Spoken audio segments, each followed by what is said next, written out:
I am still holding.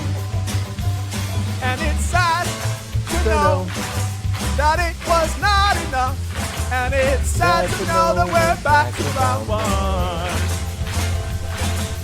If we just believe in our heroes win scene. Oh, I know. We could just put the monkeys exactly where we need. Look again, bro. Marketing Monday. Photoshop. Mr. Beast. Ideas. Linkus. Take a fucking look, dipshits. And I pop my balloons with a very sharp dart. And I just purchased my seven sniper monkey. And I was haunted by a Moab in my sleep. That's how I learned how to survive. And I gave a bomb. Hello. Anyone here like Slop? Slop day. I heard someone say, I will never oink, but I will moo. That was funny. It's like, that's where you draw the line.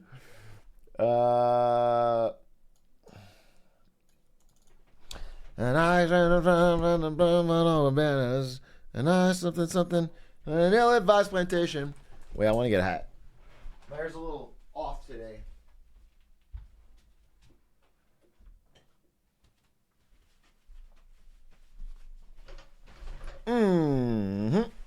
Hello. Hello, Konar. What's up, Vinny CG? What's up, others? Get a classic on going. Nifty Fellow, thank you for the 19. Joey Finch, thank you for the 3 months. Thick Nick, thank you for the 6 months. Byron Baugh, thank you for the 30. Hake Jogue, thank you for the 3. Genevis with the 7. Mooser with the 2. Meister Go with the 19, thank you very much. Moose Chucker with the 7. D Free with the 10. IE Jax 5 with the 21. My dog ate my Enron hat. It's like a homework thing you're doing. I don't check if you have an Enron hat every day. Your dog ate it. Unironically, I am quite beige today. I'm noticing. I did kind of match the hat to the fit, and I sort of regret it. It's beige. It's giving beige. V Small PP, thank you for the 15 months. Owl Gold Alex, thank you for the 3. Shafts, thank you for the 16. Pizza Dog, thank you for the Prime. Your name is Mike Litteris. Thank you for the 4 months, Mike.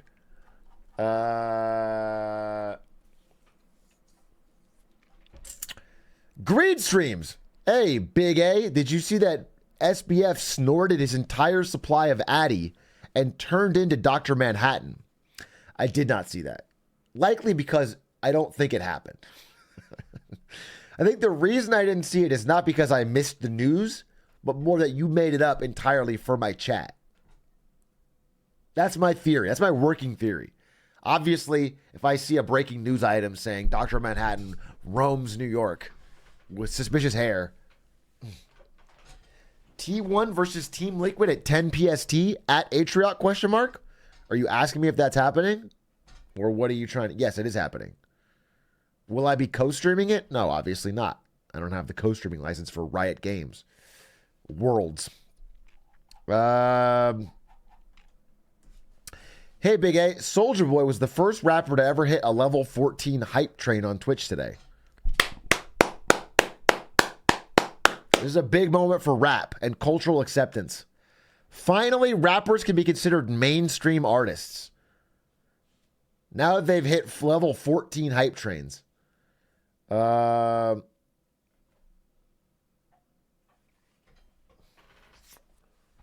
Who's the anime girl in the water bottle? Bro, you tell me, because it's... I borrowed this water bottle from Ari to use at the gym, and it has been so embarrassing. My trainer specifically asked me about it. I was like, bro, I don't know. I swear I don't know. I have no idea. I don't know who this is. I'm not a weeb. I believe the weeb allegations...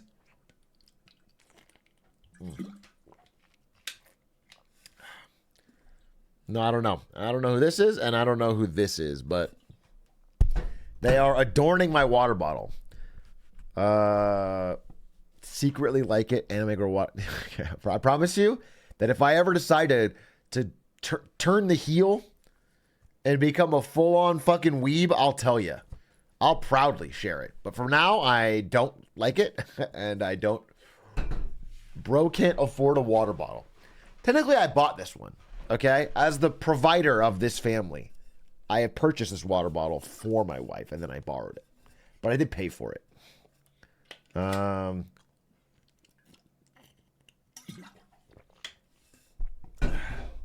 Bro can't buy 2 water bottles. Well, it's more economical. What, is my door open? Okay.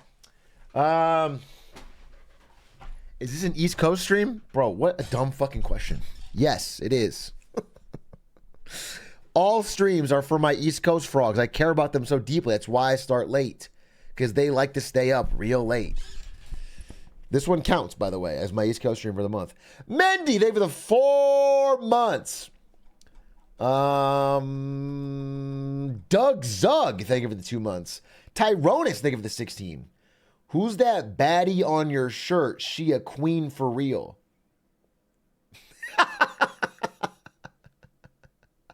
I just got it. That is good. That is good. That is neat. That is funny. She do be a queen for real. Very nice. First good joke of the day. Hey. Always impressed when a chatter comes with an actual good joke of the day. Probably the last one too, but as long as we get one in, that's what I say. You get one good chat joke, you ride that high. Magical Potato 42, thank you for the 2 months. Mushroom 1110, thank you for the 3 months. Troopy, thank you for the prime. Ninja Waffle, thank you for the 10 months. Ninja Waffle, be honest with me. Your name is Ninja Waffle 14. Are you 14 years old? Or did you create that name when you were 14?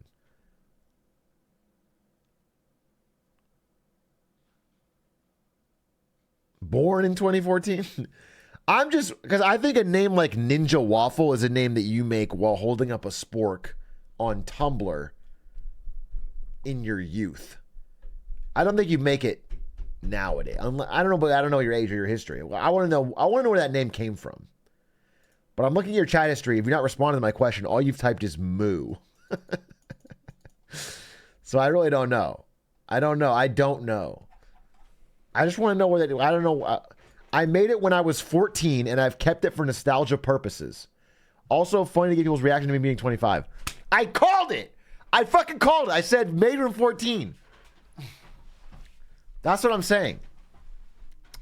Yeah, that makes sense. No, it's cool. Keep it. I like the name. I thought it was a 14-year-old type name, and it turns out I was right. Samurai Gamer, thank you for the 9 bits and the message moo. That'll help the coffers out. That's going straight to the long-term bank account. I appreciate that very much. Loose Jensen, thank you for the 19 months. Hey, Big A, love the content. Been showing my girlfriend, who's a marketer, your marketing Mondays, and she loves them. Keep it up. Thanks. +1 viewer. +1 female viewer. The percentage is going up. Glad you like. Just be sure to show her the monkey ball videos too. You know what I'm saying? Get her into the real shit. Marketing Monday is the gateway drug. Don't get me wrong. But if she is not trying to speedrun Hitman within 3 months, you've done a bad job as a boyfriend. You know what I'm saying? If she's not doing the muffin trick on Colorado, and if she doesn't know about like Mata Nui, then I feel like you haven't got her in the deep. If she's not in chat calling me bald and Senor Gliz, then I feel like you didn't really do the right job. My girlfriend thinks Hitman is too hard. What, are you like forcing her to play on Master or something? No, babe, it doesn't count unless it's Master difficulty. I unironically think about the Atrioc 19 more than COVID-19 these days. I was right. I said in 100 years, people are going to think about Atrioc 19 more than COVID. It's a fact. It's already starting to outpace. We're already fading into memory on COVID, but the Atrioc 19 is held firm because it's such a memorable moment. Such a powerful gamer. Calados Vestige. What a strange name. Thank you for the 5 gifted. Groinkler. Thank you for the 25 months. Your name is Groinkler. How have I never thanked your sub before? Because I would have mentioned. Did you change your name? Groinkler? Haircut, Chuck, thank you for the 3. Peace, 72, 7 months. Hey, Atrioc, thanks for your content and keep on being an inspiration for a whole new generation of Glarketers like me. Keep on slurping, Mr. Gloffy Cow. Dude, that's one of the worst ones I've heard. There's a pattern where I generally get a message where it combines some level of sincerity with some level of ironic, you know, glizzy baldo. And I get that because you don't want to, you want to undercut the sincerity a little bit. I get it. You put a little sugar with a little spice. I get it. Keep on slurping, Mr. Gloffy Cow is fucking insane. That is insane. It's a brain rotted. You've lost the plot even for people that are degenerates. That's scripture. Yeah. You definitely sit in that chair behind you with a monocle, smoking a pipe, and reading marketing books. I sit in this chair occasionally and read. I have never smoked a pipe in it, nor worn a monocle. But I do read in this chair sometimes.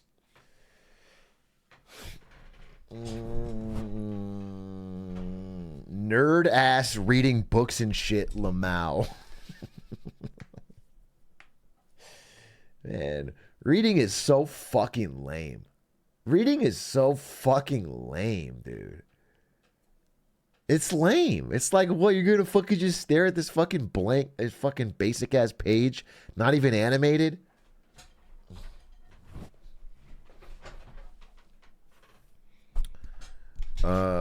Name the last 3 books you read. Clifford, the Big Red Dog. Clifford Goes to School.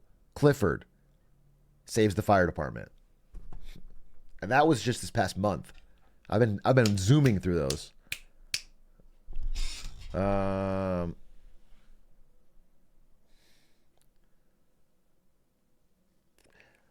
By the way, I guess you recommended Red Rising, and I got hooked on it like crack. Is that what you said?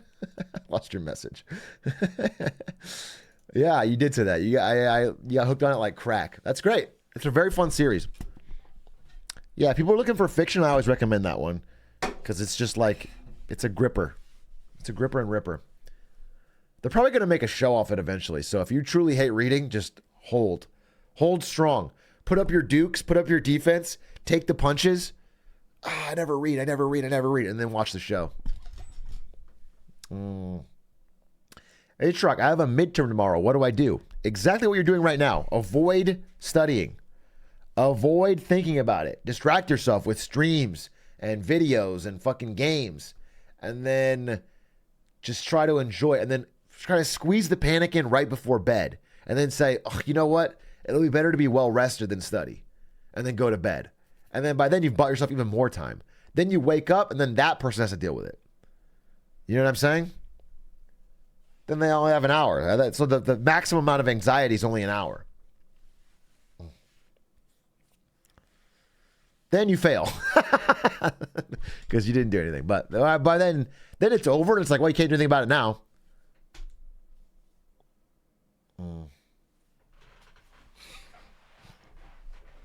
Pretty good strat, huh? Pretty good strat. Bro, I'm doing that right now. Thanks for the advice, Big A. Hey, no problem. No problem, King. What slop are we getting, Big A? I can't believe I called this stream Slop Stream and you're still trying to move me past the intro. Fuck you! It's called Slop Stream. Do not... Hey, where's the slop, though? Shut the fuck up, bro. Slop Stream means no standard. I do whatever the fuck I want today. Holy fuck, dude. I cannot believe... You're like... So what's the plan for the Slop Stream? It's called Slop Stream, but there is a detailed plan, right? There's like 6 different things you're going to do. Maybe a fun, cool game with chat, gifted subs or whatever. Fuck off. It's called Slop Stream Day.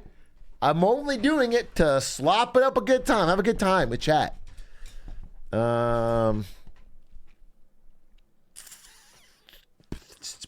Hey, Big A. Big A. I have a bunch of homework due at midnight, and I don't feel like doing it. Instead, I'd rather have a great time with my favorite Glorkening coffee cow.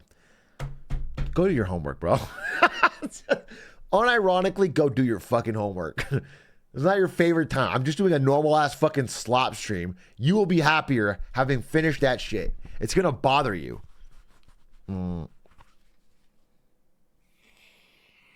I listened to some of those Drake songs. They were kind of nice. Thanks for the Rex. The only one I think is criminally underrated.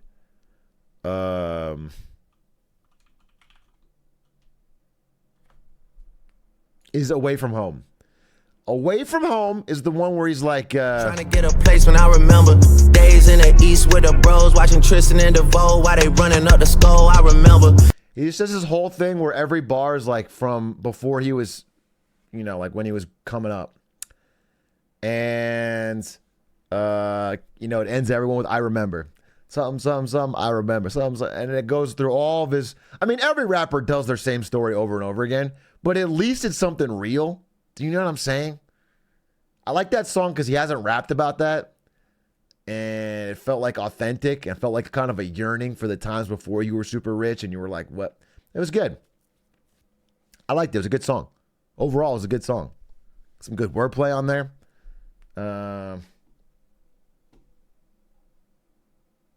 Atrioc, do you think I'm going to get the part in the play? What's the part? Do you want to do a line reading for us? If I pulled you into Discord, would you read a line for us from the play?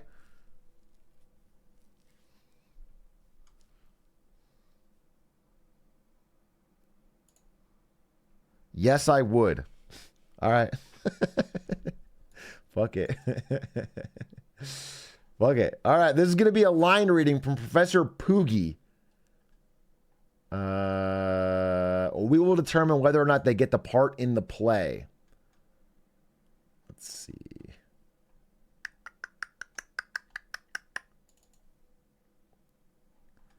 Professor Poogie, can you join the Discord? Bro works us hard on Slop Day. What does that mean? You guys have taken Slop Day to... Slop Day means I have no plan. We are spitballing it. We're freeballing it. We're going to have a fun time today. I'm going to watch some things. I might play some things. I might interact with some chatters. That's Slop Day. I have no plan. Okay? I'm just at the trough and you guys are fucking oinking.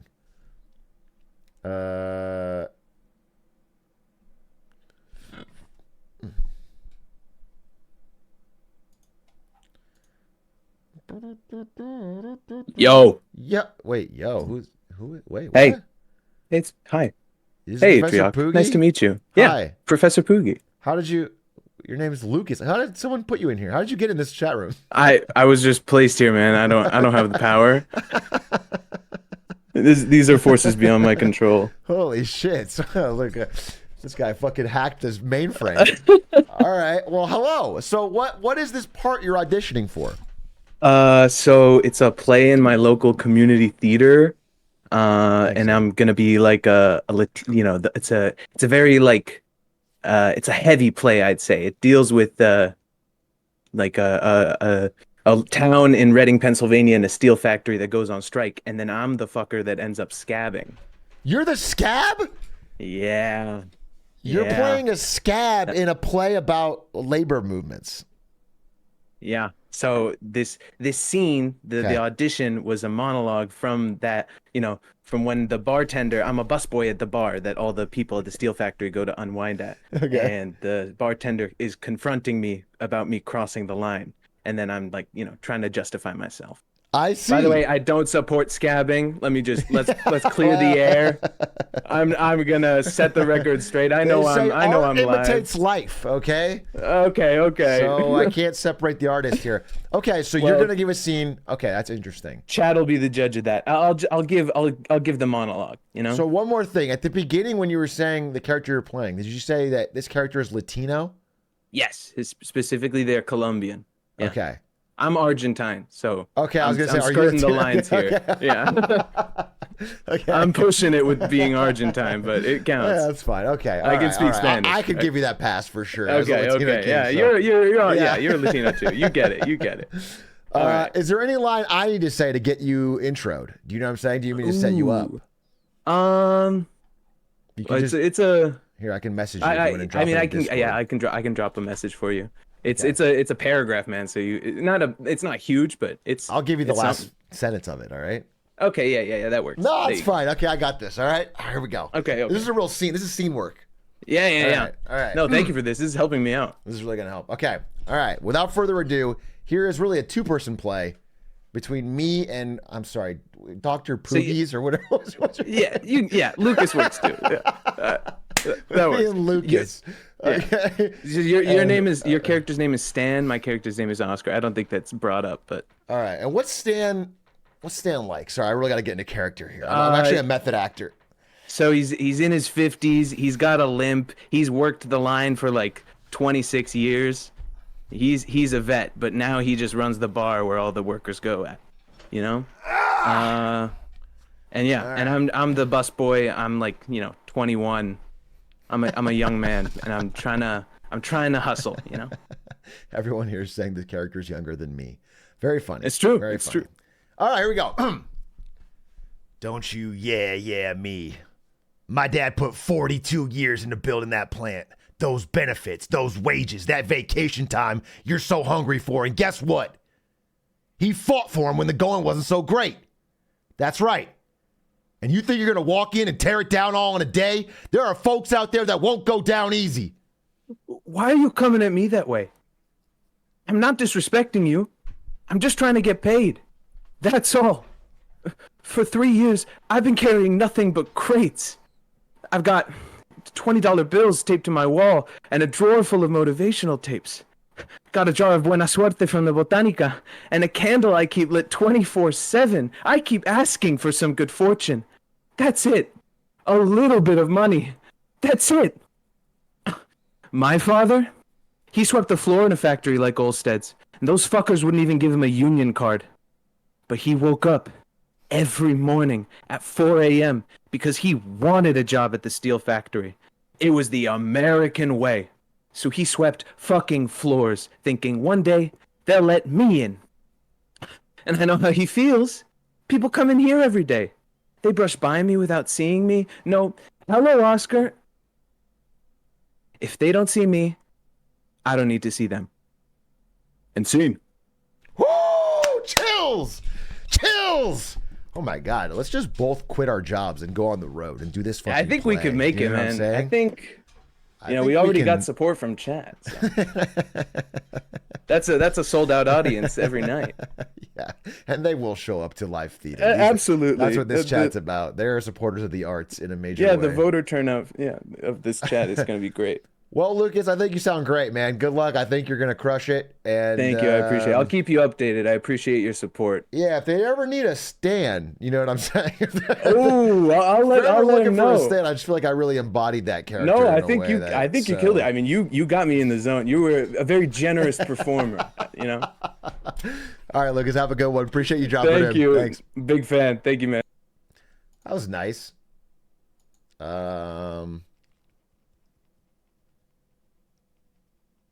That was nice. Wish him luck.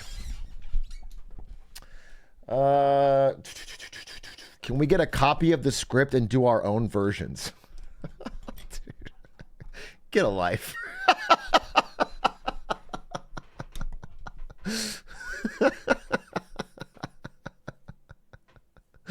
Bro,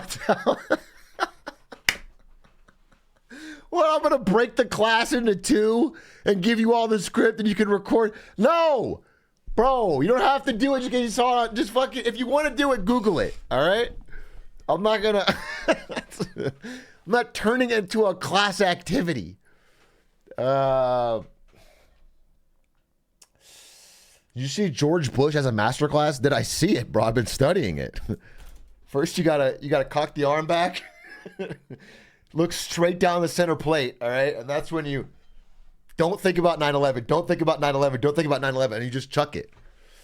It's a heater. It's a heater, dude.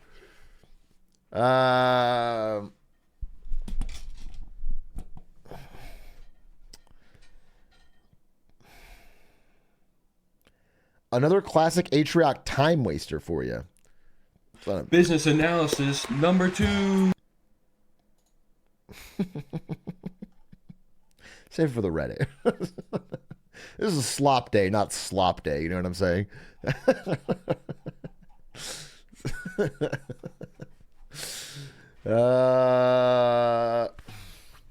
I'll watch it. I'll watch it. I'm on the video thing right now. It's over 5 minutes. NNGCD, thank you for the 9 months. Graken, thank you for the 13 months. Colados message, thank you for the 5 gifted. Peace, thank you. Hey, Atrioc, if you want to keep this ball rolling, I got to do a monologue from Macbeth for my drama class this semester. I don't really want to do a thing where I just keep pulling people in to do monologues, but I could be down. You have to do it this semester. Tell us when you're super ready and you're super trained, close to your audition day or your actual day, and I'll put you in. I'll do it. It'll be fun. Atrioc, what do I do when I feel like all my time goes to work? That's when you got to work harder. That's when you got to dig deep and give more of your time to your boss/corporation. The problem is, the reason your body feels like that is because you're still actually holding out some of your hours. But if you give yourself completely to your job, then you'll feel great. You got to thug it out, as who that says. You got to thug it out. You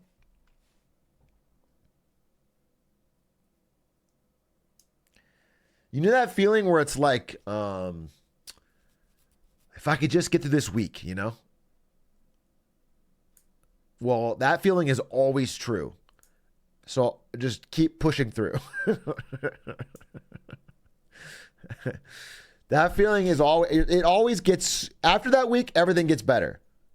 Okay? So if you ever feel like that, just think, okay, I'll power through. Atrioc, how are you doing today? That's not what you asked, but someone should ask it. I'm doing quite well. Thank you for asking. Very sweet of you. Honestly, not a bad day altogether. Nice little walk with the dog through the park. Did a little reading, did some meetings. Meeting of something pretty cool, actually, that I will not be able to talk about for probably months, if not a calendar year. But I'm still excited about it. Atrioc, are you still going to commit a stream soon to bring us into VC chats? Whether it's about marketing and economics or random shit like just now. What? Just a stream where I bring people into VC for no reason? No. I do it for a reason, okay? I have a strong commitment or a plan. No, actually what I'll do is I'll do a stream where every single chatter is in the VC at the same time, and I just join. And then we let the fucking cacophony of sound play over the waterboard the stream, and I don't even talk.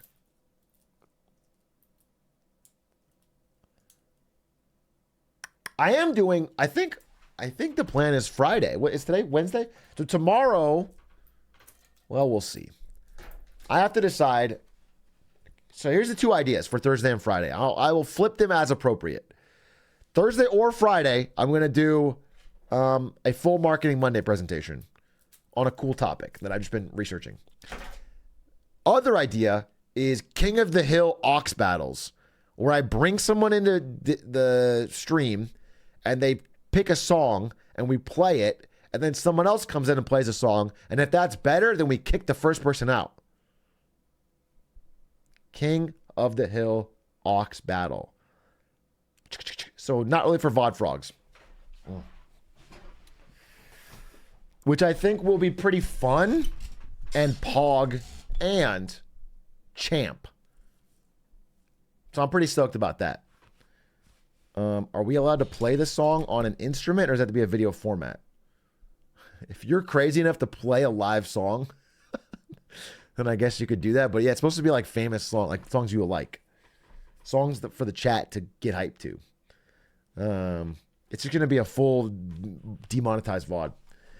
Aliabs, thank you for the Prime. Dangerous Laser, thank you for the Prime. Demongles, thank you for the 5 months. Pet Rock 99, thank you for the 10 sayas, thank you for the Prime. Bishnificence, thank you for the $5. I'm trying to become more informed about the world. Where do you view news and current events? What I do is there's this really small YouTuber named RioCat. And he makes this show called Marketing Monday, but it only gets like 8 viewers. So I'll watch that and I steal it word for word, bar for bar, and call it Marketing Monday on my channel, Atrioc. And that's how I stay informed. So every single Marketing Monday is stolen beat for beat from this guy, RioCat. So I would just watch my Marketing Mondays. My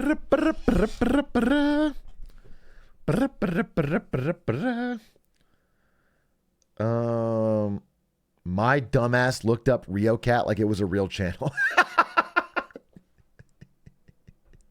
you just instantly, holy shit, we figured it out. Holy shit, I can't wait to find out this fucking source. You stupid fucks.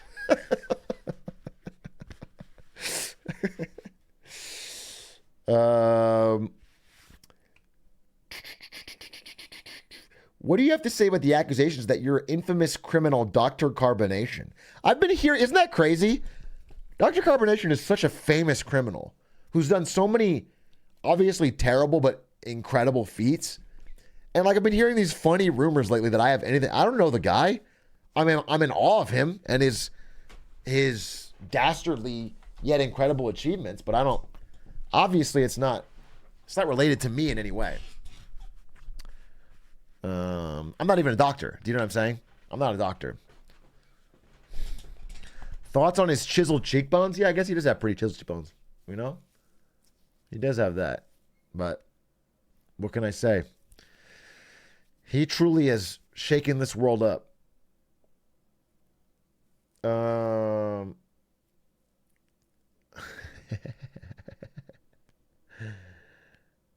Dr. Carb is hitting the meat. I don't know what the fuck that means. Ooh, thoughts on his receding hairline? I heard it's not that bad, actually. I heard that sometimes he wears hats, but that doesn't mean he's covering a receding hairline. And actually, his hairline's pretty good. It's pretty hold strong. How is it that every time I enter stream, I see a 9/11 joke?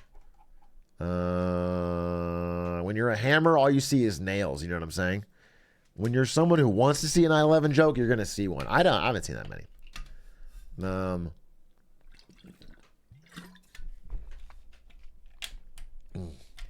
ChatGPT, choose your own path adventure with chat. ChatGPT, choose your own path adventure with chat. Okay.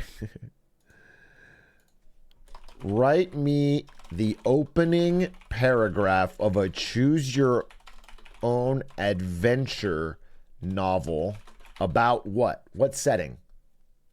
What setting would we be in?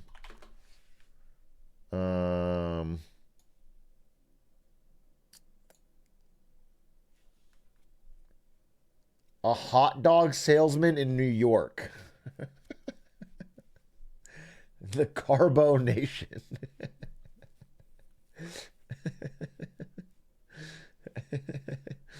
Okay. About being a hot dog salesman in New York.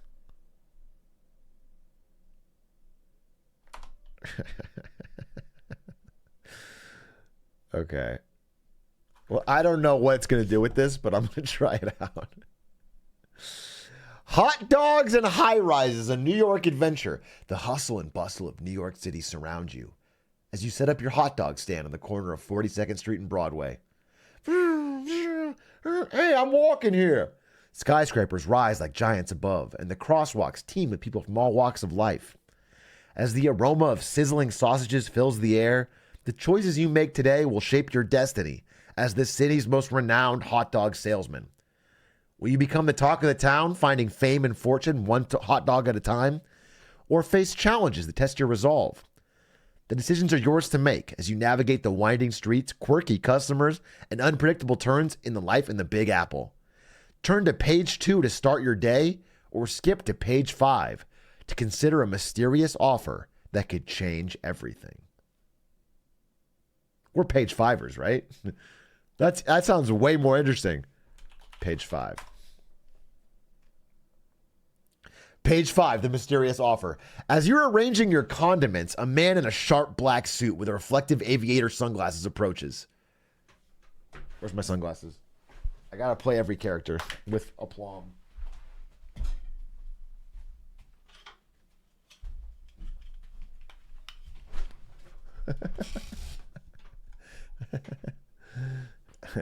Without saying a word, he hands you an elegant gold embossed envelope and with a swift nod, walks away, disappearing into the masses. Curiosity got the better of you and you open the envelope to find an invitation. It reads, Dear hot dog artisan, you've been recognized for your dedication to the art of hot dog craftsmanship. We invite you to showcase your skills at the Secret Culinary Society of New York's annual event. This is a chance for unparalleled fame and fortune, but it will not come without challenges. 212 Hidden Gastronomy Lane. If the street name is Hidden Gastronomy Lane, it's not fucking hidden, is it? That's as public as it gets. At midnight in black tie dress code. Consider this offer carefully. This could be your big break, but it might also bring unforeseen challenges. Do you accept the mysterious invitation and prepare for the event? Dismiss it as a weird prank and continue your regular sales? Or decide to do some research on the Secret Culinary Society when making a decision? 15, 7, or 9. 15, 7, or 9. Spam, spam, spam, spam, spam.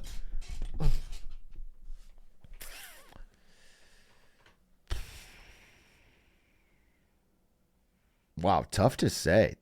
I think, yeah, it needs to be a poll, but for this one, I'm going to go with 15. I'm seeing more 15s than anything else. 15 followed by 9 followed by 7, but I see most 15. Page 15. A night to remember. Your heart races and you decide to take a leap of faith. The chance to showcase your hot dog craftsmanship in front of New York's culinary elite is a once-in-a-lifetime opportunity. You close your stand early, rush home, and suit up in your finest attire. I'm a hot dog guy with a fucking black tie tuxedo at home. As midnight nears, you arrive at 212 Hidden Gastronomy Lane. The address leads you to an old speakeasy-style door in a brick alleyway. You knock thrice, as the invitation had instructed. The door creaks open to reveal a grand ballroom, shimmering with chandeliers, and a crowd dressed to the nines. In the center stands a grand kitchen area, like you've seen on those TV culinary competition shows. Suddenly, a spotlight shines on you, and a voice booms. Ladies and gentlemen, tonight's challenger, the street savant of sausages, the Baron of buns, New York's very own hot dog artisan. Okay, I don't like being called the Baron of buns. The crowd's applause is deafening. That's you guys. It's evident this is no ordinary cooking competition.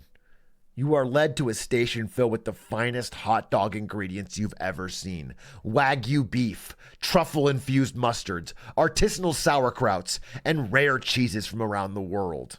Your challenge: craft a hot dog that encapsulates the spirit of New York. However, the twist is unveiled.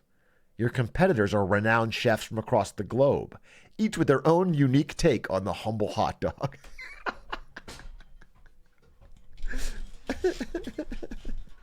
It's over. We're fucked. I'm just a simple New Yorker. What do I know about making fancy dogs? Do you stick to your classic New York style hot dog, trusting that simplicity and authenticity will win the day? Experiment with exotic ingredients, aiming to elevate the hot dog to gourmet heights?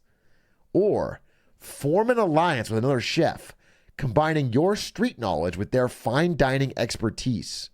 Let's get a poll. This is a fucking great question.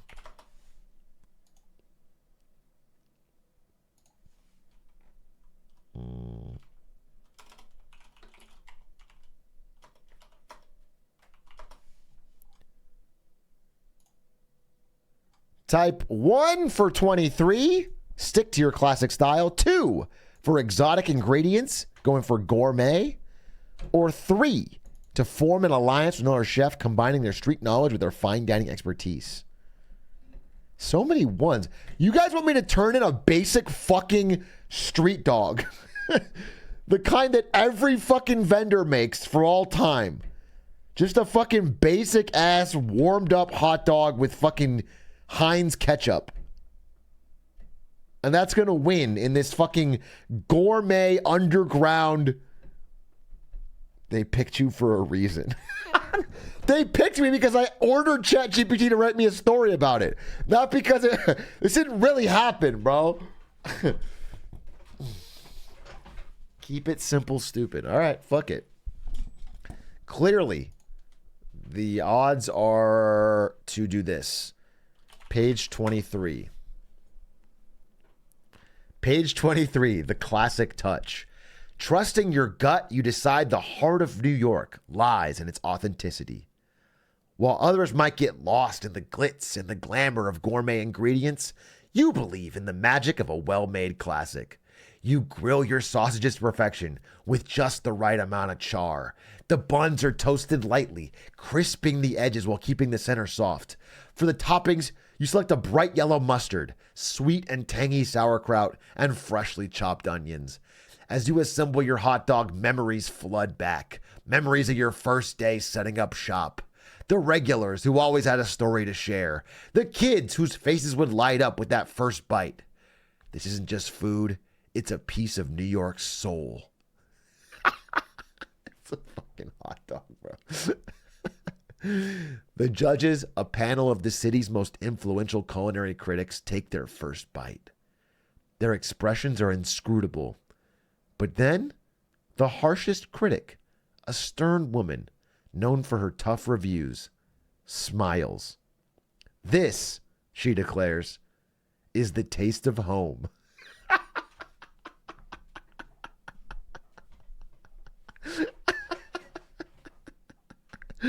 The crowd erupts in applause. While the other chefs' creations are masterpieces in their own right, yours strikes a chord, reminding everyone of the simple joys of life in the Big Apple. You're declared the winner of the night, not because of fancy ingredients or elaborate presentations, but because you captured the essence of New York City in a bun. Your hot dog stand becomes the talk of the town, with lines stretching for blocks. You're featured in magazines and talk shows, and soon enough, you open your own brick and mortar restaurant. But throughout all the fame and fortune, you remain true to your roots, serving up the classic New York hot dog that started it all. Wow, we accomplished something today. We really did it. That was great. Well, I feel good. I feel like I did something. Coda Bear, thank you for the 8 months. Encore. All right. That was kind of fun, straight up. That was kind of fun. Do you explore other outcomes? Okay, wait. Okay, but what if she choked on the hot dog and died?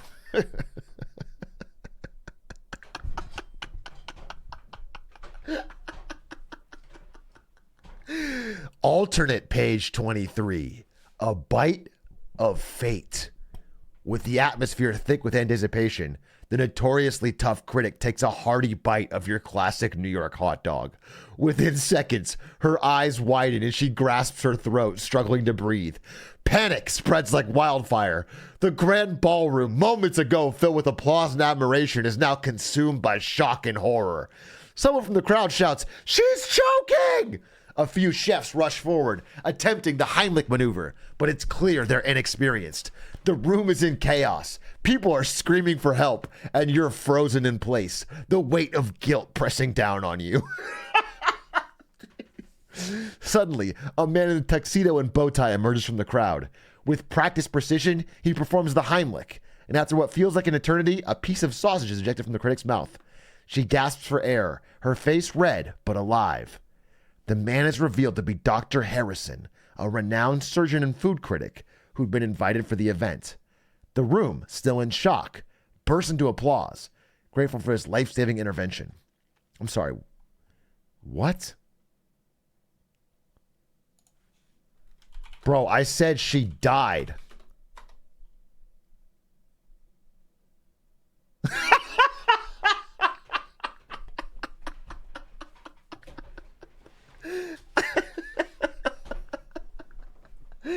Alternate page 23. Unimaginable tragedy.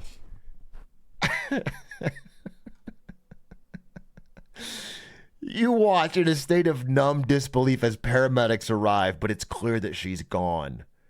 The room is filled with murmurs, shocked faces, and a heavy silence that speaks of the tragedy that just unfolded. The event is immediately canceled, and you pack your things in a haze. A grim realization sets in. Your culinary dream has transformed into a haunting nightmare. Do you close down your hot dog stand, forever haunted by the tragedy?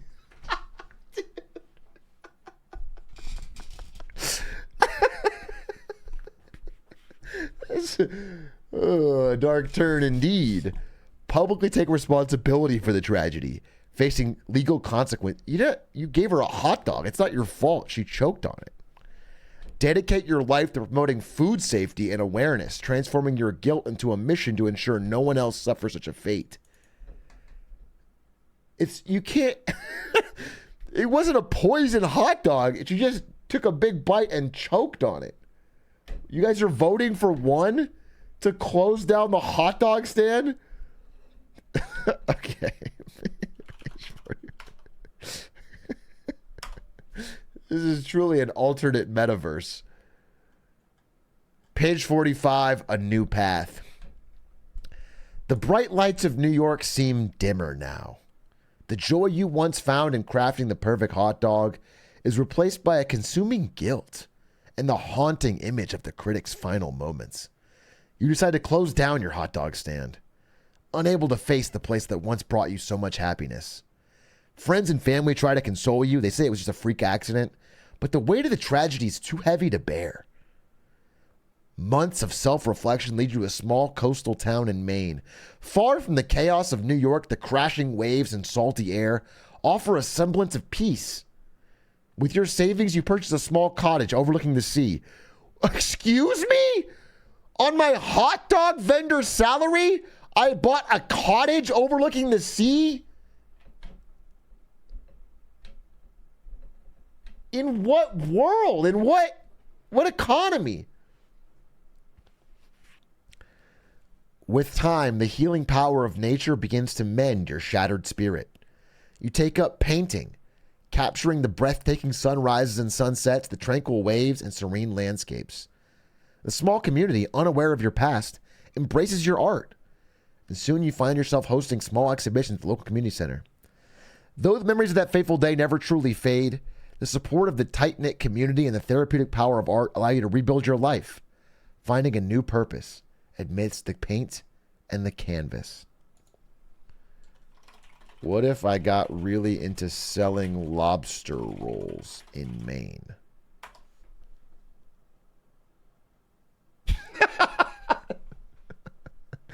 From sausages to seafood. As the memories of that tragic night fade slightly into the rearview mirror, the peaceful coastal towns of Maine beckon.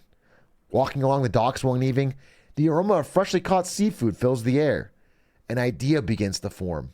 Hot dogs were a symbol of New York street, but here, lobster is king.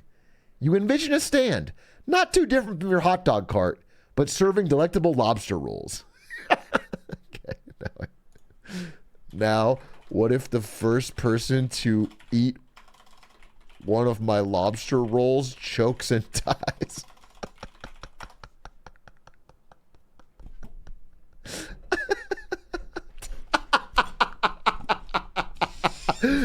Deja vu by the docks.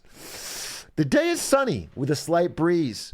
Perfect for your grand opening of Harbor Delights, a small crowd gathers, curious about the newest addition to your town's culinary scene. You've poured your heart into perfecting the lobster roll recipe, hoping to find redemption in this new venture. Your first customer, an older gentleman known by the locals as Captain Mike, approaches with a jovial spirit. Sporting a white beard and a worn-out fisherman's hat, he's the archetype of a Maine seafarer. "Heard you make a mean lobster roll," he chuckles, placing his order. You hand him your masterpiece with a proud smile, watching intently for his reaction.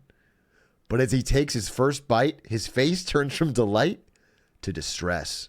Panic sets in as Captain Mike clutches his throat, gasping for breath.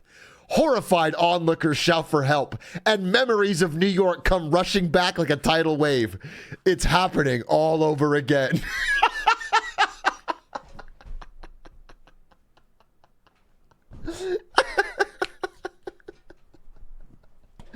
I should have learned the Heimlich. Despite the frantic attempts of bystanders to help, Captain Mike collapses, lifeless, on the wooden pier. The ambiance of joy and anticipation turns to one of shock and horror. Whispers of cursed and ill-fated spread amongst the crowd. The local authorities are called in and they shut down Harbor Delights, pending an investigation. The results later reveal that Captain Mike had an unknown shellfish allergy, making his tragic end a cruel twist of fate. The town is sympathetic, knowing it wasn't your fault, but you're unable to shake the overwhelming guilt.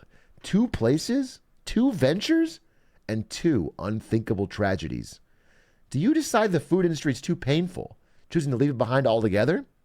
Do you stay in Maine, not as a chef, but an advocate for food safety and allergy awareness, transforming your pain into purpose?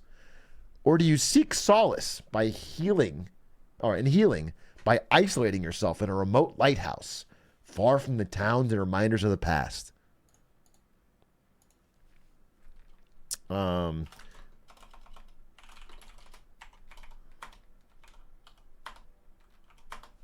Pull. 1, 2, or 3. 1, 2, or 3.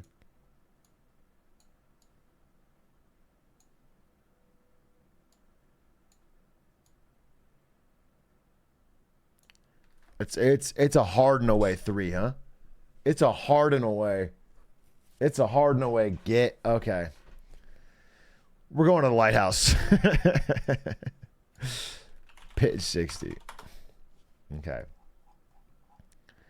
Solace in the lighthouse. Haunted by the ghosts of your past, you decide to retreat from the world, seeking solace where few dare to venture. You hear of a lighthouse on the outskirts of Maine, standing solitary against the fury of the Atlantic, and you're inexplicably drawn to it. You purchase the aging lighthouse. Where am I getting this money to buy a fucking house in Maine and then a lighthouse? Both my businesses failed. Where am I getting this money? Oh, error? What do you mean? Error in message stream? No, regenerate. Oh, we lost it. Okay. Though now it's a totally different fucking story. Shit. We'll never know where that would have gone.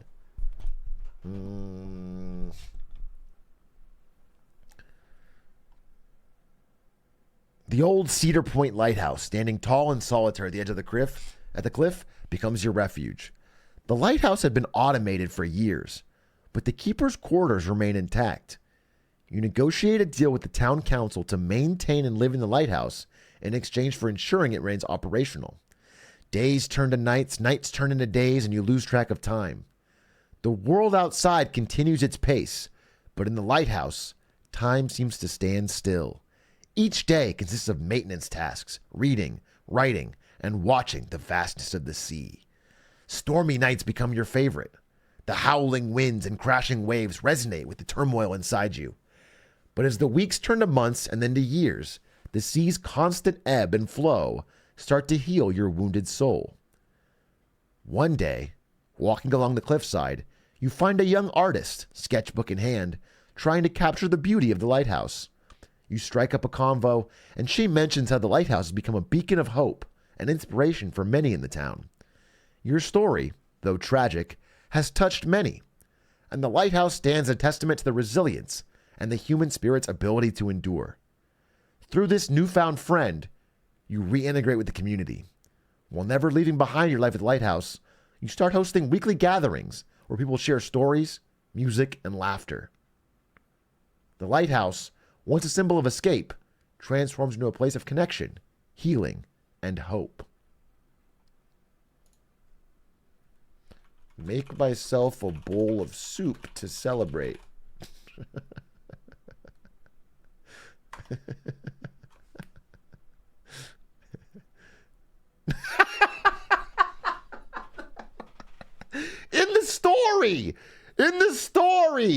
In the story. No, I'm sorry.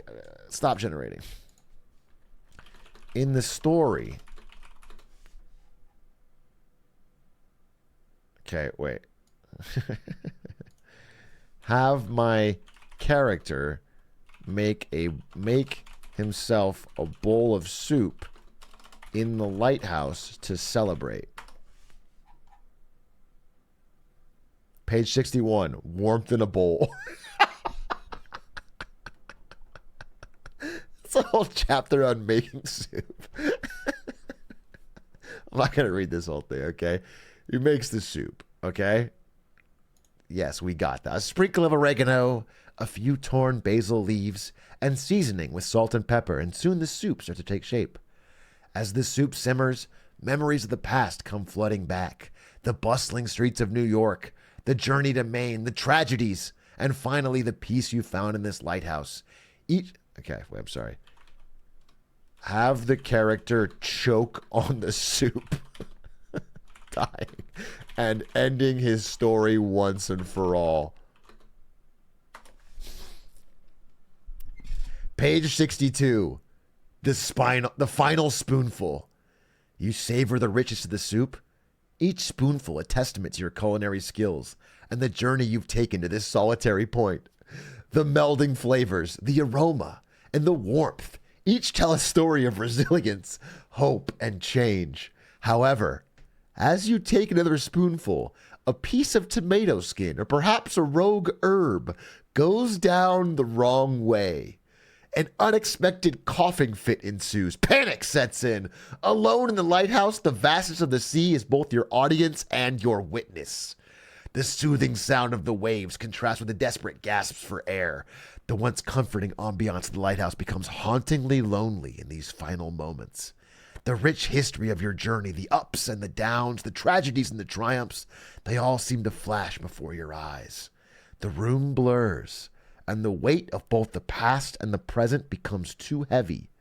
As the final gasp escapes, the room dims, and all becomes still.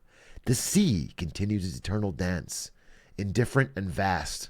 The lighthouse stands tall, its light still shining bright, a beacon in the night, now a monument to your story, your dreams, and your undying spirit.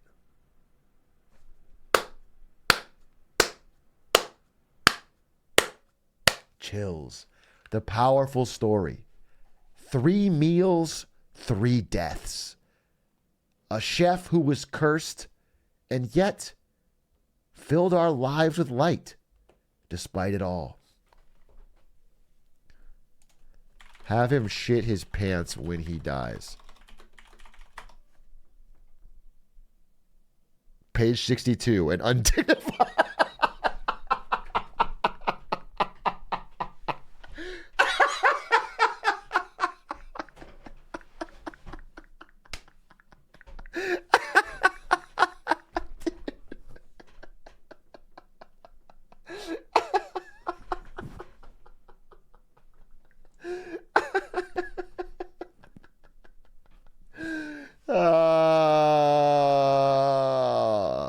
A story of tragedy, redemption, and a hauntingly human end.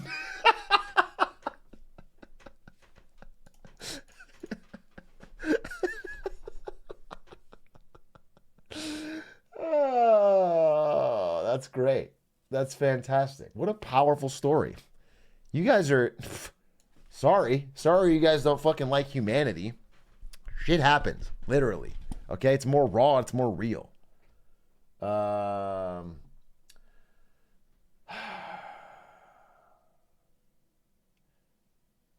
What is bro cooking?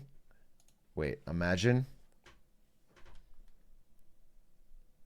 Now he's in heaven talking to God. Continue the story, but he's now in heaven talking to God.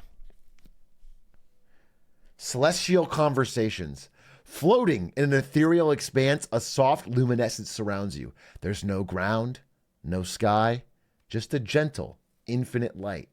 Before you can make sense of your surroundings, a soothing voice echoes through the vastness. You've had quite the journey, haven't you? The voice is omnipresent yet comforting. Turning around, you come face to face with a celestial figure.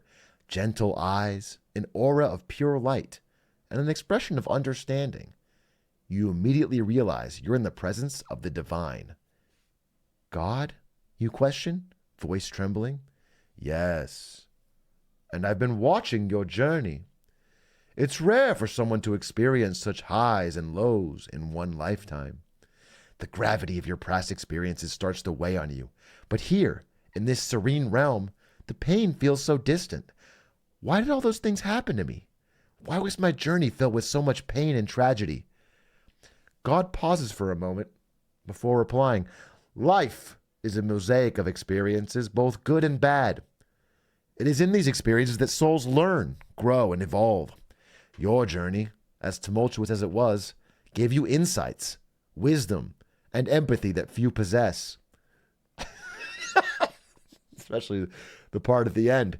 You ponder this, thinking about all the moments that brought you to the lighthouse, to the soup, and to this divine encounter. But the way I left, it was so undignified. God chuckles softly, sound like wind chimes on a breezy day. In the grand scheme of existence, it's but a fleeting moment. Here, it is the essence of your soul and your choices and your intentions that matter. Taking a deep breath, you muster the courage to ask, what now? God smiles kindly. That's up to you. Some souls choose to reincarnate, taking another journey on earth, while others choose different realms of responsibilities. You've gained a wealth of understanding. How you use it is your choice. In the vastness of the afterlife, with eternity stretching out before you and the divine at your side, you contemplate your next great adventure. Reincarnation, different realm, bask in the tranquility. How about the character offers to cook God a nice warm meal?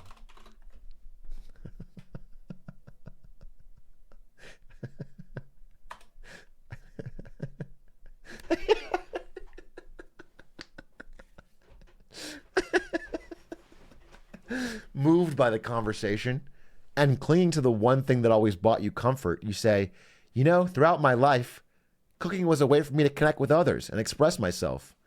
Would you like to try a meal prepared by me? I know it might sound strange considering the circumstances. God chuckles warmly. I've tasted the works of many souls, seen the art they've created, and listened to the melodies they've composed, but no one has ever offered to cook me a meal. I'd be honored. With a wave of God's hand, a celestial kitchen appears, adorned with every conceivable ingredient from across the universe, fruits and vegetables you recognize, and many more you don't. Spices from different galaxies, and water from the purest springs of Eden. Eagerly, you start to work. You decide on a dish that encompasses your life journey. A rich tomato soup, reminiscent of your time in the lighthouse, accompanied by a fresh loaf of bread like the ones you'd seen in bakeries during your time in New York, and a touch of heavenly spice that you'd find in this divine pantry. An aroma fills the space, and even God seems impressed. You serve the soup inside bowls made of shimmering stardust and take a seat opposite the divine. God takes the first spoonful, and the universe seems to pause for a breath. It's exquisite. It's not about the taste, though that's wonderful. It's the emotion, the memories, the essence of your journey that's infused in this dish. It's unlike anything I've ever experienced. You smile, feeling a sense of accomplishment and connection that's unparalleled. In every spoonful, I can feel the love, the pain, the hope, and the resilience. Thank you for this unique gift.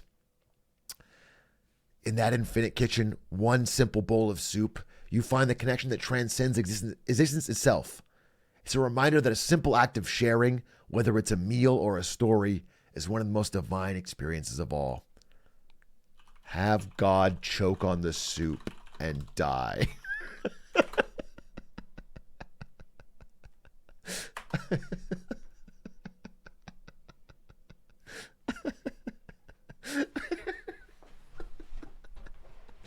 Page 65. A cosmic mishap. As the two of you converse, enjoying the warmth of the soup and the shared moment, something unexpected happens. God, while savoring a spoonful of your creation, seems to falter for a moment. There's a brief choke, and the omnipotent presence that was just conversing with you seems to waver and glitch, much like a hologram experiencing interference. Panic seizes you. Oh no, did I just choke God with my soup?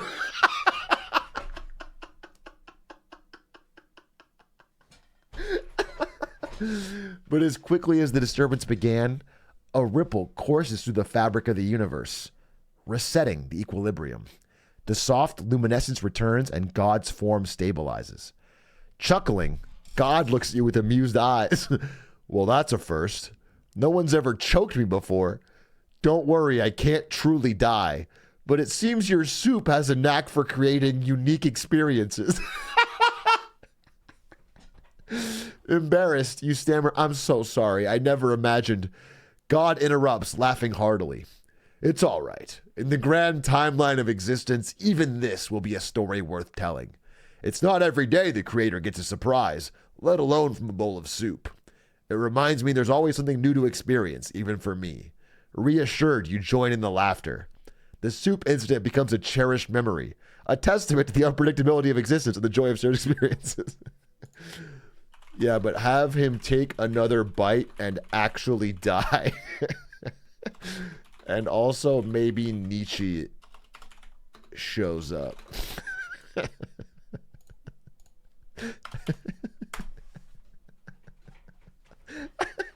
Page 66.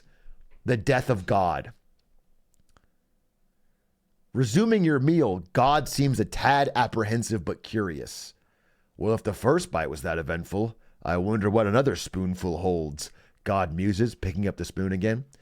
As the soup reaches God's lips, a shockwave ripples through the fabric of the universe. Stars flicker out and are reborn in an instant. Galaxies spin erratically, and the entire cosmos seems to hold its breath. Suddenly, the omnipotent figure before you fades away, leaving a vast emptiness. The light dims, and the very essence of existence trembles. Panicking, you cry out, "What have I done?" Suddenly, from the shadows, a figure emerges, his mustache unmistakable, and his intense gaze piercing the cosmic void. God is dead, Friedrich Nietzsche proclaims, his voice echoing throughout the universe. And we have killed him. You exclaim, recognizing the philosopher from your readings. The average hot dog vendor reading Nietzsche. Why are you here? Nietzsche steps closer, his demeanor contemplative. Every action, every belief has its consequences. I once wrote about the death of God, a metaphor for the decline of religious faith and the rise of secular thought. But you, my friend, have made it literal.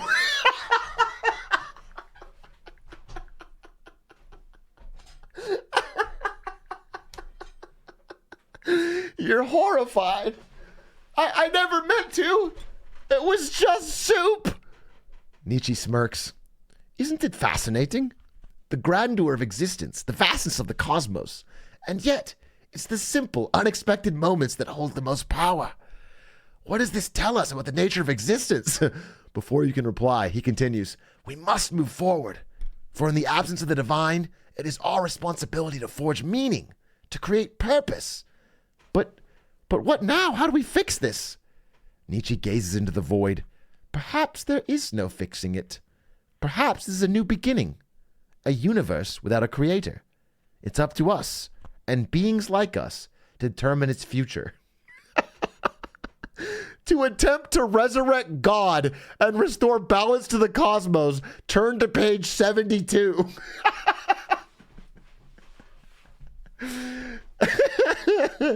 To explore a universe without God alongside Nietzsche, turn to page 77.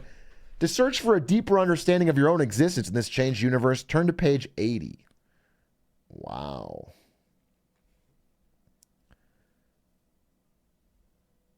I wonder if Nietzsche's hungry.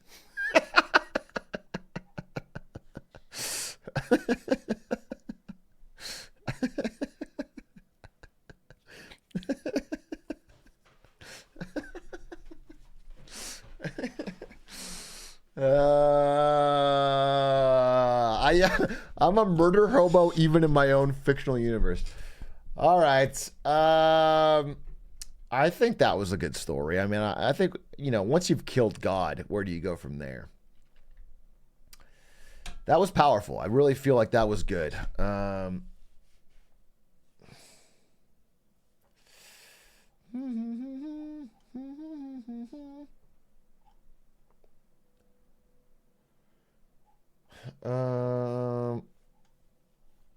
From a simple hot dog vendor to killing God. That was pretty fun. That was pretty fun. Enter a random page number? That doesn't make sense.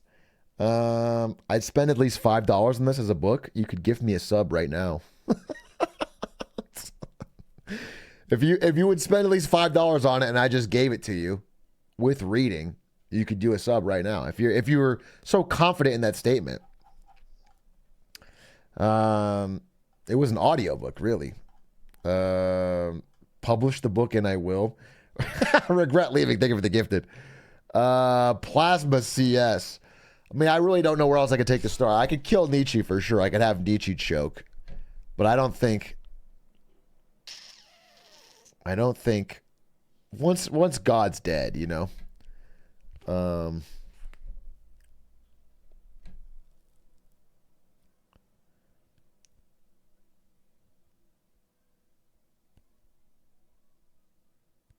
you become God.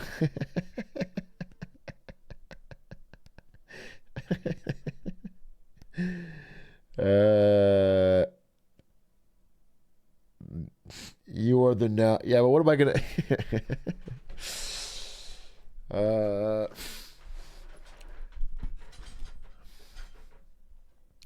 That's kind of funny. Wait 1 second. What if I challenge Nietzsche to? I spell it right. To a duel of wits, with the winner becoming the new God.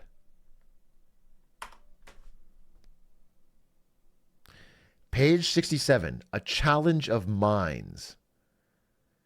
You speak of forging meaning and creating purpose. So I propose a challenge, a duel of wits. If I win, I get a chance to restore God. No, I don't want to restore God. I want to become God. The contest is that we both pose philosophical and existential questions to one another. That's the contest I chose? To fight Nietzsche, a philosopher? I'm going to do...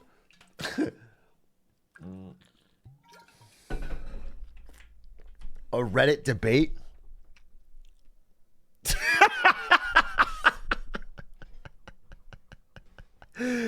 Nietzsche begins, what is the true nature of freedom in a deterministic universe?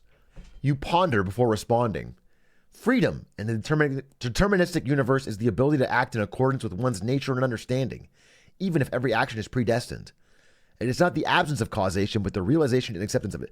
This is the smartest fucking hot dog vendor I've ever met. Nietzsche nods, impressed. Your turn.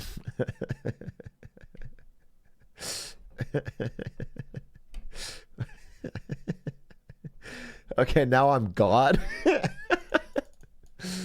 Okay, cool. All right.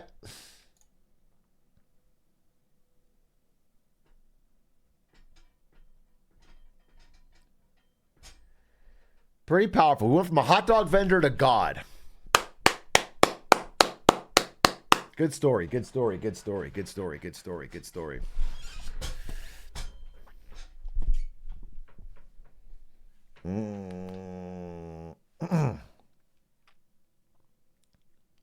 Bro pulled himself up by his bootstraps on God, literally.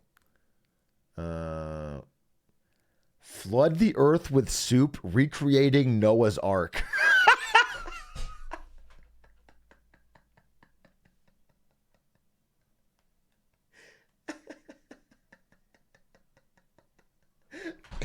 That's actually kind of funny. This is the end, though. This is the end. This is the end. This is the end. This is the end. I do actually, I kind of want to see what happens. As the characters first act as God, choose to flood the earth with soup in a Noah's Ark type situation. Only this time it's more like Noah's bowl. Am I right?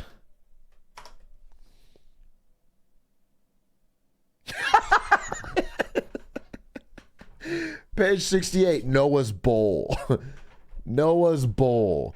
With the weight of the cosmos on your shoulders and the newfound power to reshape reality, you're overwhelmed by the infinite possibilities. Remembering your humble roots as a hot dog and lobster roll seller and the chaotic incident with the soup, a mischievous idea forms. Soup, you muse aloud, the very thing that brought me to this precipice. It's only fitting that Earth gets a taste. I'm kind of psychotic now. The world below suddenly witnesses an unusual phenomenon. Rain clouds gather, but instead of water, a thick, savory broth begins to descend.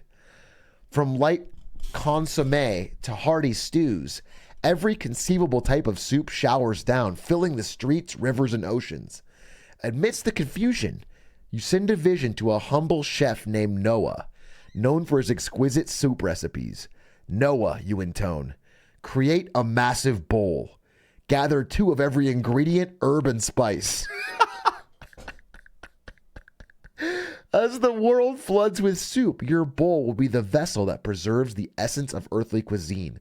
So no human beings or animals live, just soup ingredients. That's the one thing we don't need.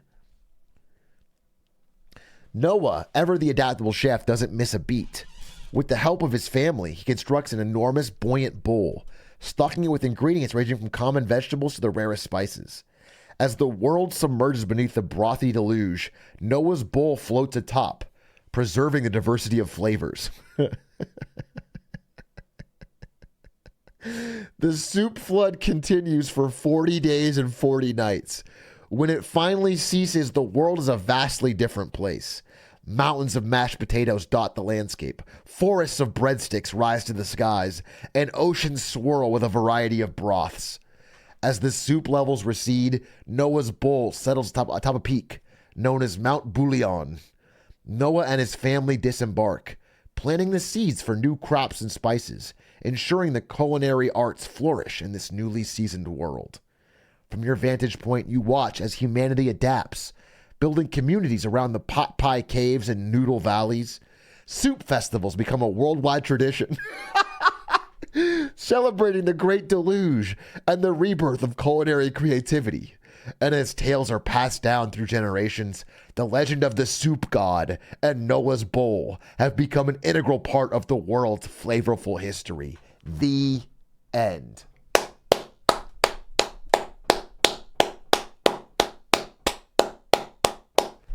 That's a great story. That is a perfect ending. That is a perfect ending. And I do see the through line. I do see how we got there from hot dog vendor. Scientology was founded on less than this.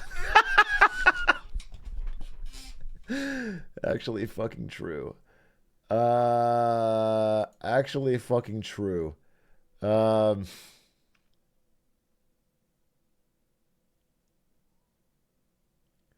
Now we need art to go along with it. Yeah, it's funny. Kokoryu Beats. Thank you for the $5. You made me an EP. Oh, did I not finish this? This was pretty heat. I thought I did finish it, though. Can you you stop waffling, bruv? I'm trying to make a beat. Well, maybe I'm not gonna finish it today. I'll be honest with you, but I will. I've got it. I've saved it. I'll make a comment so I have it. It has to be like when I'm. This goes hard, bruv. Top comment. I'll put my comment. Atrioc, look at this insane Amazon union busting training video. Welcome. We're excited to have you at this training, specifically designed to give you the tools that you need for success when it comes to labor organizing. During this course, we'll cover several important topics, such as our position on unions, associate rights, signs of employee disengagement, and how to identify, escalate, and address associate concerns. We are not anti-union, but we are not neutral either. We will boldly defend our direct relationship with associates as best for the associate, the business, and our shareholders. We do not believe unions are in the best interest of our... We're not anti-union, but we're not neutral. Well, you're definitely not pro-union, so... So that only really leaves the option of being anti, bro. What? You can't just say we're not anti-union, but guaranteed.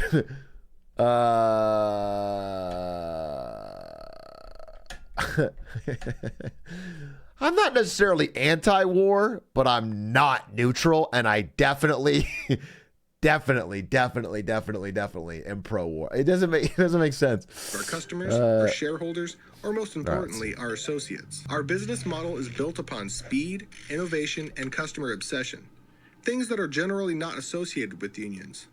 When we lose sight of those critical focus areas, we jeopardize everyone's job security. We don't badmouth unions in general, but we will speak openly with associates about unions, including any specific concerns about particular unions involved in organizing. And we share our preference for a direct working relationship frequently and boldly, even when no organizing activity has occurred. You will learn about the warning signs most commonly associated with early union organizing, as well as other... The warning signs? The warning signs? Of early union organizing, like it's a fucking warning signs that could indicate associate disengagement, vulnerability to organizing, or early organizing activity. While employees have the right to organize, we have a right and responsibility to share our position that a direct working relationship is better for the customer, the company, and the associate. In order to be able to do that effectively, it is critical that we recognize the early warning signs of potential organizing and escalate concerns promptly. So they're saying you have to narc early if people are trying to organize. That's crazy. If you see warning signs of potential organizing, notify your building HRM and GM site leader immediately. HRMs and GM site leaders should notify their assigned ER managers or ER principal immediately. The most obvious signs would include use of words associated with unions or union-led movements like living wage or steward, petitions or other concerted activity. This can't be fucking real. Are you joking? You say living wage and they have to report it to a manager? Such as an associate purporting to speak on behalf of his or her coworkers when raising concerns. Union graffiti, union t-shirts, hats, jackets, or other clothing, union flyers, and union visitors in or near the parking lot. Some signs are less obvious than finding the actual union flyer, but they can still indicate associate disengagement, which is itself a warning sign for potential organizing. Examples include associates who normally aren't connected to each other suddenly hanging out together. Associates who were close suddenly stop speaking to each other. Groups of associates... Too loud? Too loud?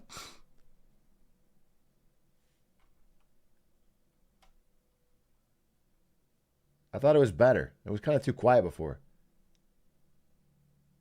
It's fine. Scatter when approached by management, increased associate negativity, anger, or confrontation, unusual complaints or change in passion or detail around complaints, unusual interest in policies, benefits, employee lists, or other company information, or any other associate behavior that is out of character. Benefits. For example, an associate who normally leaves promptly begins hanging out in the break room for an hour after work each day. In order to recognize warning signs, it is critical that you know what an associate's normal behavior looks like. Often, it is the change in behavior that is the warning sign, more than the actual behavior itself. This is... That's so dystopian, bro. That is so, like, spy and narc on each other. Target anti-union propaganda. What's this?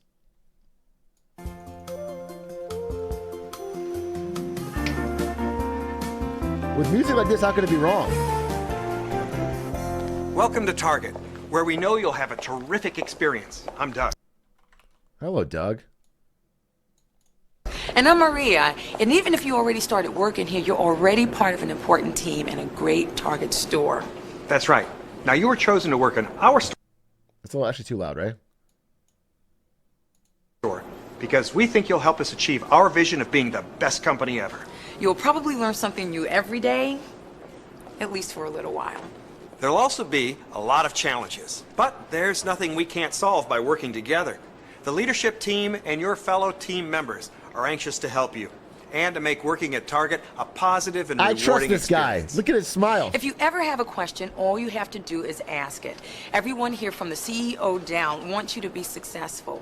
In fact, Target prides itself on our open door What I can tell most is that she's definitely not reading. This is coming from the heart.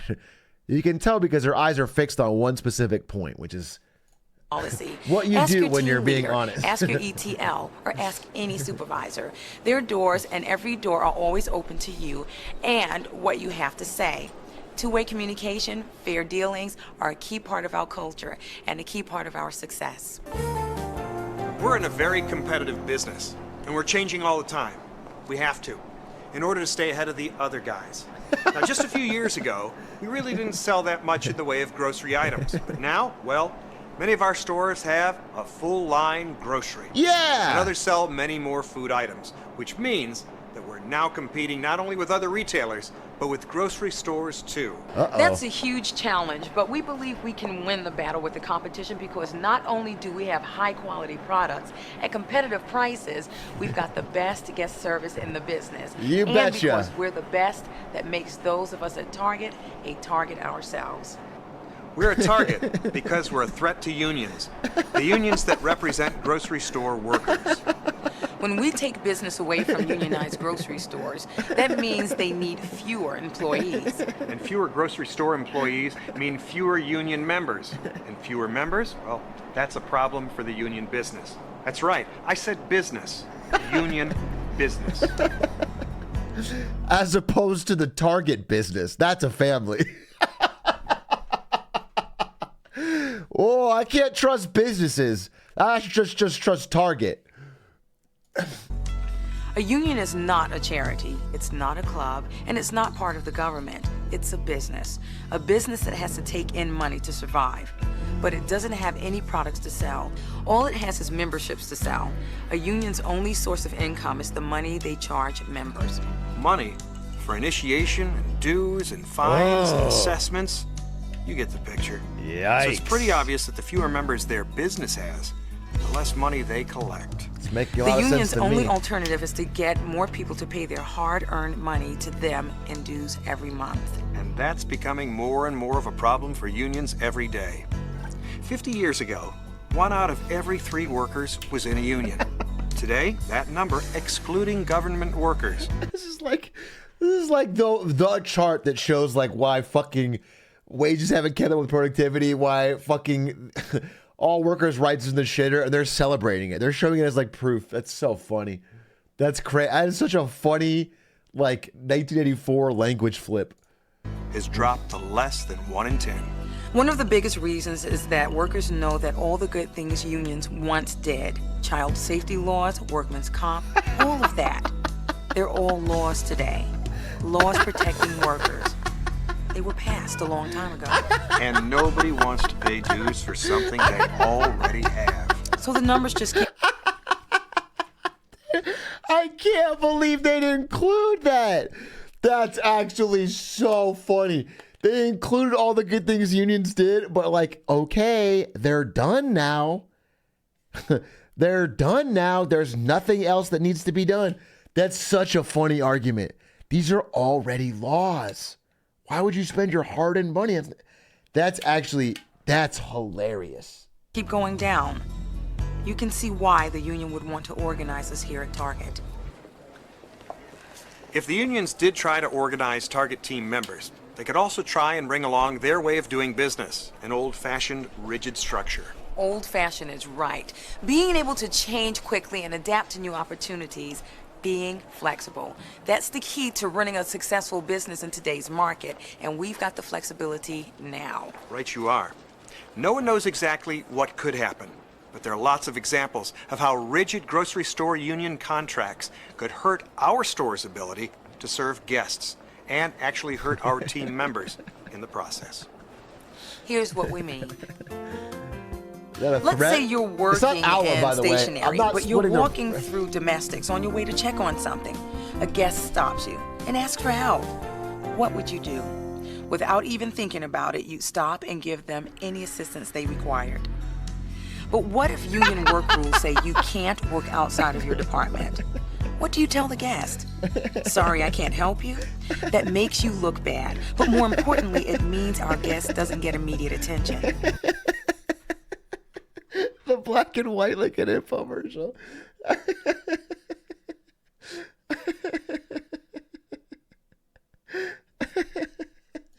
And it might not come back. Fucking funny, bro. So everyone gets hurt. Everyone except the union. Sounds pretty right scary. Now, team members can get more hours based on their ability to cover more than one area.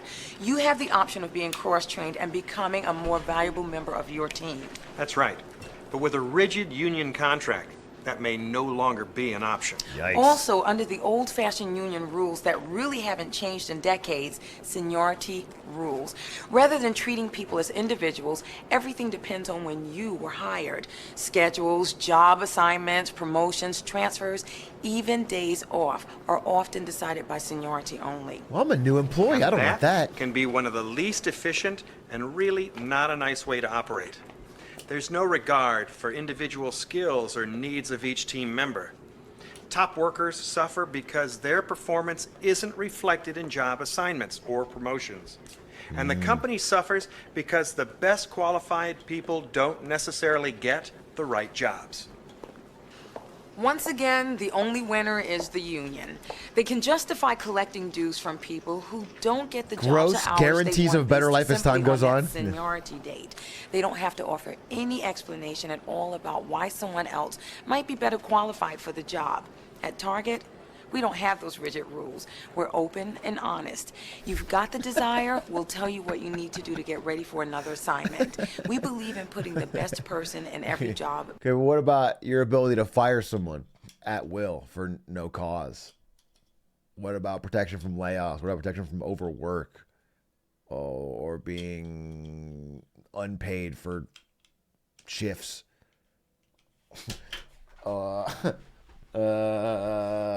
Or from excessive hours, or it's called family. That's old union stuff. Let me see. Target's philosophy. I mean, this is pretty long. I think I get it. That's crazy. I mean, this is fucking crazy. This is a crazy fucking video. I don't watch more like that. Based on the qualifications, not on seniority. That helps to keep our employees productive and our guests happy. Wait.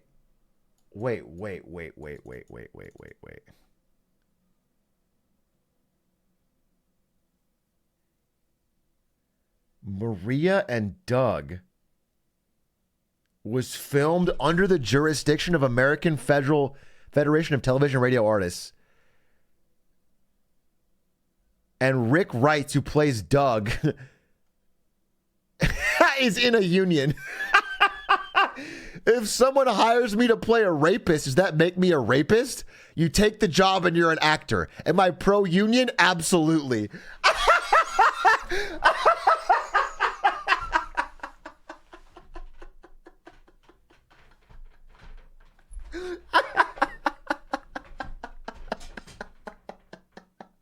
That is a funny fucking sentence. Holy shit. He played the president in the Green Lantern.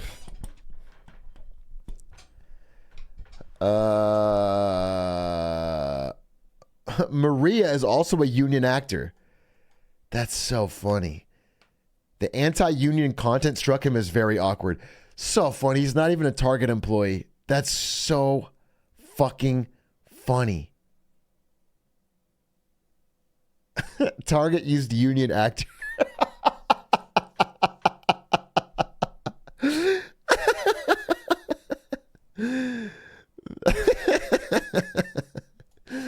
That is a fucking. And speaking of our guests, they can also be a target of the unions. Someday, you might come into work and find pickets telling guests to not shop at Target. Or you might read articles about unions threatening to boycott our stores just to scare away our guests and encourage them to shop somewhere else. None of that helps you or any other team member. After all, every one of us depends on our guests for our jobs. That's right, because the union needs your dues money. At some point, you might be asked to join. We'll talk about the tactics organizers might use in a minute. But first, Tactics, it's important for you to know Target's philosophy on unions. Hi, I'm Jim Router. Team members have the right to join unions, but they also have a right. This is like fucking Hypnotoad from Futurama. I feel like the swirling pattern is trying to convince me. I feel like he's trying to fucking wizard our brain. He looks like a Bond villain, yeah. Not to join a union. Experience has shown us that, after learning the facts, Target team members agree union representation is not in their best interest. In fact, not one group of Target team members today has chosen to be represented by a union. Ultimately, what works best for Target and our team members is the ability to meet challenges, resolve issues, and grow the business together without the interference of a union or other third party. Third-party representation, trying to divide us, is contrary to our company philosophy. Stop and beliefs. saying us our and team we, bro. environment strives to create a clear, direct path We don't of get any of the communication. money. It's no We profit believe sharing. in solving issues and concerns by working together. All of us, team members, team leaders. This is the Stans fit. That is a good point. This is exactly what Stans would wear. Group leaders, supervisors, and managers will work together to ensure an environment open to discussing and resolving concerns. Target celebrates the successes of team members and... Wait, I'm sorry.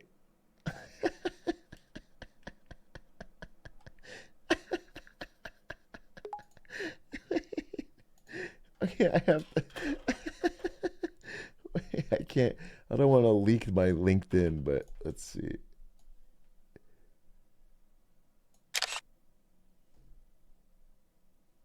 This guy, Jim Router, now works for the fucking ACLU.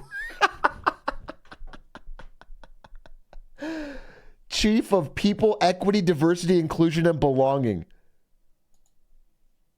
If you scroll down far, I cut it off, but it's him. It's the guy from Target. That's so fucking funny. Strives to recognize excellent performance. We do these things because it is the right thing to do, and because we believe working together without union representation is the best way to grow and flourish. I'm convinced that a union would not improve anything at Target, not for our team members, not for our guests, and not for our company. Bottom line, at Target, you don't need to pay dues to a third party to have a workplace where world-class team members work together, listen to each other, and treat each other with dignity and respect. So true, King. World-class team members, that's you. And at Target, we respect you. Every effort is made to ensure a rewarding work experience, as well as being fast, fun, and friendly. No team member has ever had to pay 1 nickel of their paycheck to a union to get fair treatment from Target. We said earlier that you might someday be asked to join a union. It's happened before. Unions have spent hundreds of hours picketing our stores and asking Bro, the team whole members... point is the paycheck goes up. You're paying the nickels to Target in terms of dues you don't see as they cut your paycheck. The gap between what you could be earning and what you are earning is the dues you're paying Target for not having a union. ...to sign up. But not one group of team members, not one anywhere in the whole company, has ever decided they needed a union. So someday you might be asked to sign a union card or a petition authorizing the union to represent you. Just say no. You may not realize it, but your signature on that card or petition is very valuable to a union. It's true. Your autograph can create a legal contract obligating you to the union. And that won't be what a union organizer tells you, though. You may hear statements like, your signature isn't important. It's just to get more information. Or just sign the card. Everybody else is doing it. The card itself is not dangerous, but the words printed on it are. Lots of times, union cards or petitions contain words like, I hereby authorize the union to They're represent just trying to me, scare you. or I hereby accept membership. This when you feels sign almost one of illegal. those, you may be joining the union. Your signature could be used by the union to get the right to legally represent you and collect dues without even letting you vote. Uh-oh. Some unions have even gone so far as to use signatures to force themselves on employees even after the majority of the employees have voted against the union representation. Right. You may be wondering, okay, why is that such a big deal? It's a big deal because when a union becomes a team member's representative, that team member loses the legal right to deal directly with the management team. No more open door. With the union, you no longer have your own voice. Have a great suggestion? You can't take it directly to your manager. No! You have to go through the union layers. Need help with a problem? Same thing. Someone else will do the talking for you. And there's no guarantee you'll like what they have to say. No! Guarantees, and promises. love my- That's something else you might hear from a union. Unions often make big promises about wages and benefit increases if the team member will only sign their card. Those are promises they can't keep. The fact is, a union Because we're going to bust them. can't guarantee anything they promise.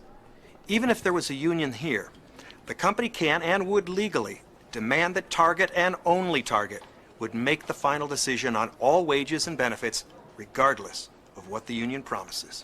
In other words, management doesn't have to agree to any union demand. If the union demands seem potentially harmful to the company, too expensive, or not too smart, management can simply say no.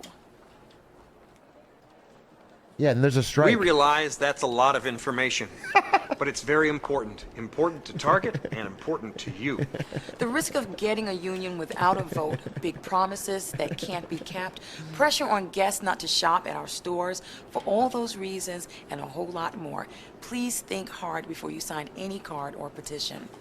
You'll always have the right to make a choice here at Target, and that includes refusing to sign any union authorization. You also have the right to work without fear of union harassment. God, I feel like this would make me want to join a union so fucking bad. This feels like the villain video in a video game. I feel like this forces me into it at Target. Solicitation. If you're approached, Like this video is treating me as the Target employee viewer as a fucking idiot. It is really talking down to me like a child and trying to scare me with while the you're most working, basic. you have the right to discuss the situation with any member of the leadership team. Remember, Then join Atrioc Picket. Okay, well, it's actually making a lot of good points though. You didn't let me finish. What I was saying is that this video actually makes a lot of good points, and there's actually a lot of problems with unions. There's actually a lot of union problems that I think you should keep in mind. And sometimes they try to tell you, oh, join atrioc.org and sign our card and we'll represent you. But like, then we lose that open door policy. Do you know what I'm saying? I think everyone in chat loves the open door policy we have here, where like you can come to me with a problem and I just talk to you directly and we have a good back and forth. But where there's a union, it's like, uh-oh. remember, their doors always open and you can speak with them directly. Target will enforce solicitation, distribution, and harassment policies. That's right. We feel strongly that once you learn the facts, you'll decide that having a union at Target might benefit the union because they could collect your dues. They always thought. But it's not in the best interest of the company or the team members. Refuse to sign and keep Target union free. Well, I'm convinced. Ladies and gentlemen, I might actually, unfortunately, end this slop stream a little early. Yikes!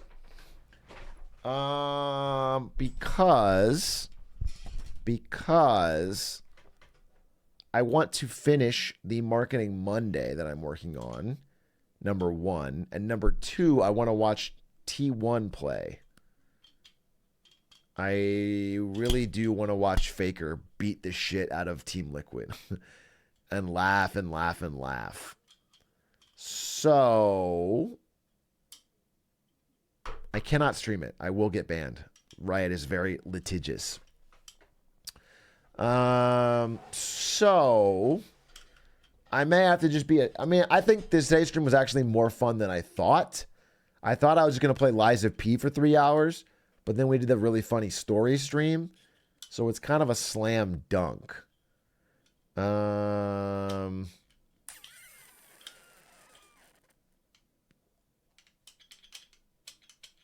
also, I'm a little hungry. I'll be honest with you. If I had to pick one main reason I want to end right now, it's because I'm really hungry. And so I might go eat a bowl of soup, if you know what I mean. So I think that's what I'm going to do. Chat, I appreciate your time. I appreciate your support. And I appreciate the fact that you're going to really enjoy this Marketing Monday that I'm going to work on while watching T1 and Faker, that I'm going to do either tomorrow or Friday. Should be really fun. If you want to be part of the Aux battles, get some songs ready. I'm going to raid Linkus7.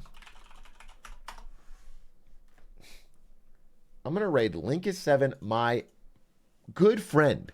One of my best friends in the world, especially from that I've made through content. I think Linkus is a great guy and a great creator, and you should watch him.